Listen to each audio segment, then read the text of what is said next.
ఈరోజు మీరందరూ ఒకసారి చూస్తే మీరు ఏ ఆఫీసుకు పోయే పని లేదు.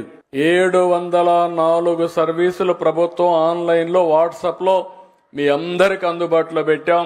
మొన్న ఆగస్టు 15 నుంచి మీకు ఏ పని కావాలన్నా మీ ఫోన్లోనే అయిపోతాయి. మీరు ఆర్టీసీ బస్సుల్లో సీట్ల రిజర్వేషన్ దగ్గర నుంచి, దేవాలయాలకు పోతే పూజల దగ్గర నుంచి, హోటల్కి పోతే రూమ్ దగ్గర నుంచి ఏది కావాలన్నా అన్ని పనులు మీరు ఇంకొక పక్కన మీ క్యాస్ట్ సర్టిఫికెట్ నుంచి మీ మార్కుల దగ్గర నుంచి అన్ని అవైలబిలిటీకి వచ్చే పరిస్థితికి వచ్చింది.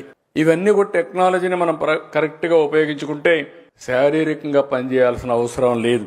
గవర్నమెంట్ అయితే ప్రతి ఒక్కరికి ఇంటి జాగా ఇవ్వడం, ఇల్లు కట్టియడం, గ్యాస్ ఇవ్వడం, మంచినీళ్ళు ట్యాప్ పెట్టి ఇవ్వడం, మరుగుదొడ్డి కట్టడం, సోలార్ గాని కరెంటు గాని ప్రతి ఒక్క ఇంటికి ఇవ్వడం, డిజిటల్ కనెక్టివిటీ ఇవ్వడం, ఇవన్నీ చేసి ఒక ఫ్యామిలీ ఒక ఆంటర్‌ప్రెన్యూర్ అనే కార్యక్రమం తీసుకుంటున్నాం.